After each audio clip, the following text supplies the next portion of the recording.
नमस्कार दोस्तों, दास्तान ज़िंदगी चैनल में आपका स्वागत है। हमारी आज की कहानी है त्याग। आज फिर बेटा बिना कुछ खाए घर से जा रहा था तो माँ ने बेटे से कहा, बेटा थोड़ा खाना खाकर जा, 2 दिन से तूने कुछ नहीं खाया। तो बेटे ने कहा, देखो मम्मी, मैंने मेरी 12वीं बोर्ड की परीक्षा के बाद सेकंड हैंड बाइक मांगी थी और पापा ने प्रॉमिस किया था कि वो लेकर देंगे। आज मेरा आखिरी पेपर है। दीदी को कह देना कि जैसे ही मैं परीक्षा से बाहर आऊँगा तब वह पैसे लेकर बाहर खड़ी रहे। मेरे दोस्त की पुरानी बाइक है, मुझे आज ही लेनी है।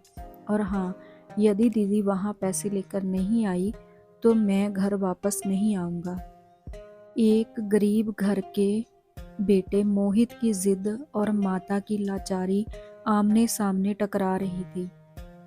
माँ ने कहा, बेटा तेरे पापा तुझे बाइक लेकर देने ही वाले थे, लेकिन पिछले महीने एक्सीडेंट।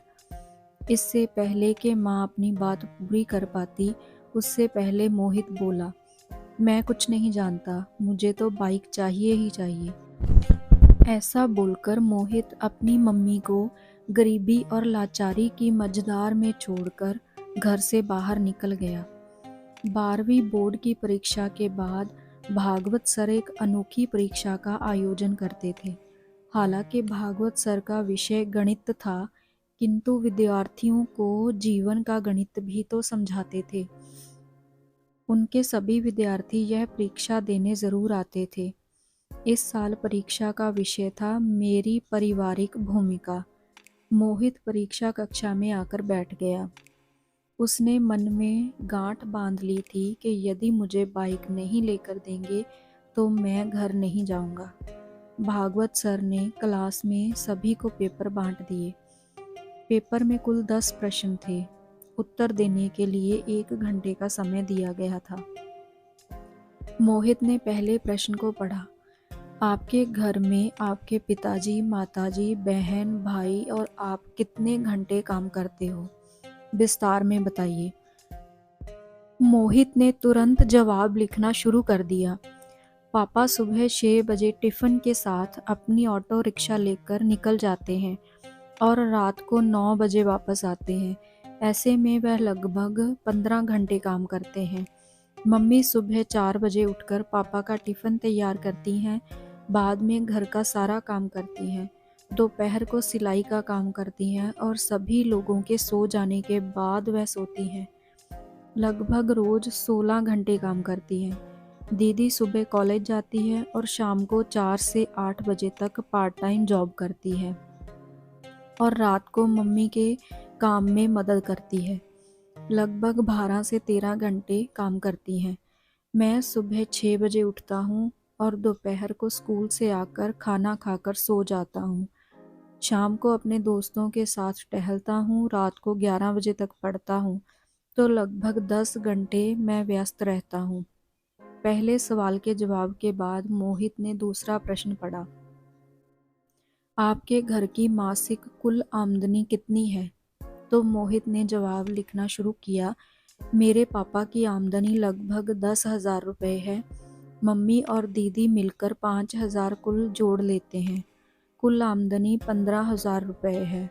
प्रश्न नंबर 3 था, मोबाइल रिचार्ज प्लान, आपकी मनपसंद टीवी पर आ रही 3 सीरियल के नाम, शहर के एक सिनेमा हॉल का पता और अभी वहाँ कौन सी मूवी चल रही है उसका नाम बताएं।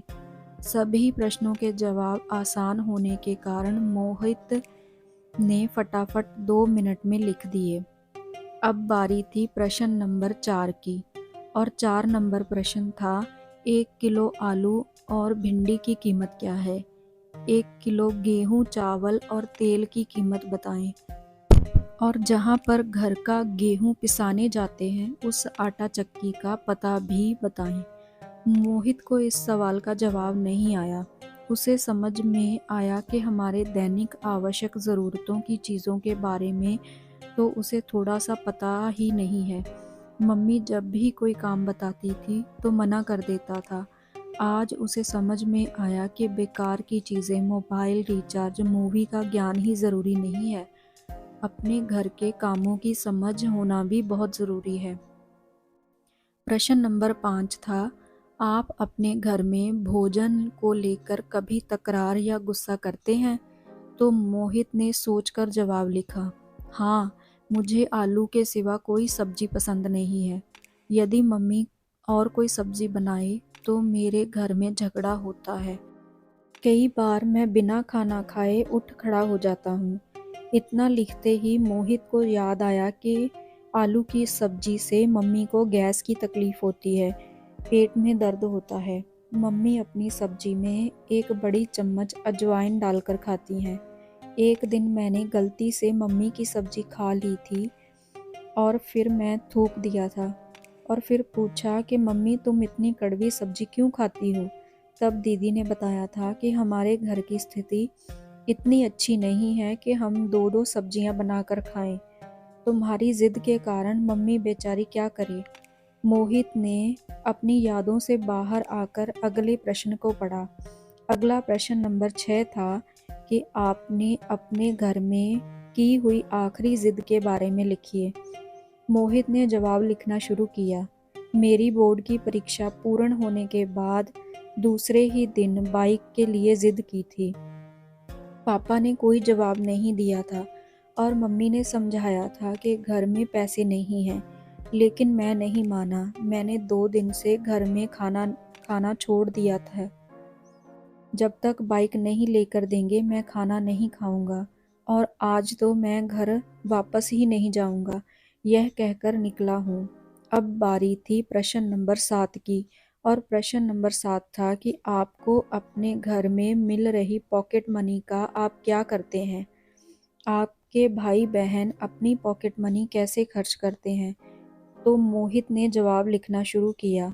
हर महीने पापा मुझे 100 रुपये देते हैं, उसमें से मैं अपना मनपसंद परफ्यूम और चश्मा लेता हूँ या अपने दोस्तों के साथ छोटी मोटी पार्टियों में खर्च करता हूँ।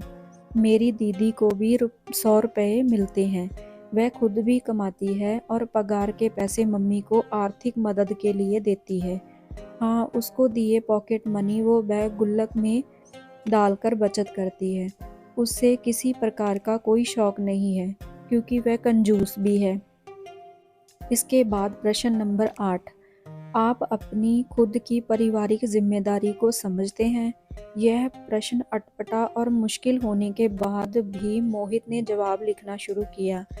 परिवार के साथ जुड़े रहना चाहिए, एक दूसरे के प्रति समझदारी से व्यवहार करना चाहिए, एक दूसरे की मदद करनी चाहिए और ऐसे अपनी जिम्मेदारी निभानी चाहिए। यह लिखते लिखते ही अंतरात्मा से आवाज़ आई, अरे मोहित, तुम खुद अपनी पारिवारिक जिम्मेदारी को योग्य रूप से निभा रहे हो क्या? और अंतरात्मा से ही जवाब आया, नहीं, बिल्कुल नहीं। प्रश्न नंबर 9, आपके परिणाम से आपके माता पिता खुश हैं? क्या वह आपके अच्छे परिणाम के लिए आपसे जिद करते हैं, आपको डांटते रहते हैं? इस प्रश्न का जवाब लिखने से पहले मोहित की आंखें भर आई। अब वह परिवार के प्रति अपनी भूमिका बराबर समझ चुका था। उसने लिखने की शुरुआत तो की, वैसे तो मैं कभी भी मेरे माता पिता को आज तक संतोषजनक परिणाम नहीं दे पाया हूँ, लेकिन इसके लिए उन्होंने कभी भी जिद नहीं की। मैं बहुत बार अच्छे रिजल्ट के प्रॉमिस तोड़े हैं, फिर भी हल्की सी डांट के बाद वही प्रेम बना रहता है। इसके बाद आखिरी प्रश्न था प्रश्न नंबर 10, पारिवारिक जीवन में असरकारक भूमिका निभाने के लिए इन छुट्टियों में आप कैसे अपने परिवार की मदद करेंगे? जवाब में मोहित की कलम चले इससे पहले उसकी आंखों से आंसू बहने लगे। जवाब लिखने से पहले ही कलम रुक गई। बेंच के नीचे मुंह रखकर रोने लगा। फिर से कलम उठाई, तब भी वह कुछ न लिख पाया। 10वें प्रश्न का जवाब दिए बगैर उसने पेपर सबमिट कर दिया और बाहर आ गया। स्कूल के दरवाजे पर दीदी को देखकर मोहित उसकी ओर दौड़ पड़ा। जैसे ही दीदी के पास पहुंचा, दीदी ने कहा, भाई ये ले 8,000 रुपये, मम्मी ने कहा है कि बाइकर लेकर ही आना। दीदी ने मोहित को पैसे पकड़ा दिए। मोहित ने पूछा, कहाँ से लाई हो पैसे? तब दीदी ने बताया कि मैंने मेरे ऑफिस से 1 महीने की सैलरी एडवांस मांग ली। मम्मी जी जहाँ काम करती हैं वहाँ से उधार ले लिया और मेरी पॉकेट मनी की बचत से निकाल लिए। ऐसा करके तुम्हारी बाइक के पैसे की व्यवस्था हो गई। मोहित की दृष्टि पैसों पर स्थिर हो गई थी। दीदी मोहित से फिर बोली, भाई मम्मी को बोलकर निकले थे कि पैसे नहीं दोगे तो मैं घर वापस नहीं आऊँगा। अब तुम्हें समझना चाहिए कि तुम्हारी भी घर के प्रति जिम्मेदारी है। मुझे भी बहुत शौक है, लेकिन मैं अपने शौक की बजाय अपने परिवार को ज़्यादा महत्व देती हूँ। तुम हमारे घर के सबसे लाडले हो, इसलिए पापा के पैर में फ्रैक्चर होने के बाद भी वह रोज़ ऑटो चलाते हैं ताकि तुझे बाइक दिलाने का प्रॉमिस पूरा कर सकें। बाकी तुमने तो अनेकों बार अपने प्रॉमिस तोड़े हैं ना। मोहित के हाथ से पैसे देखकर दीदी चल पड़ी।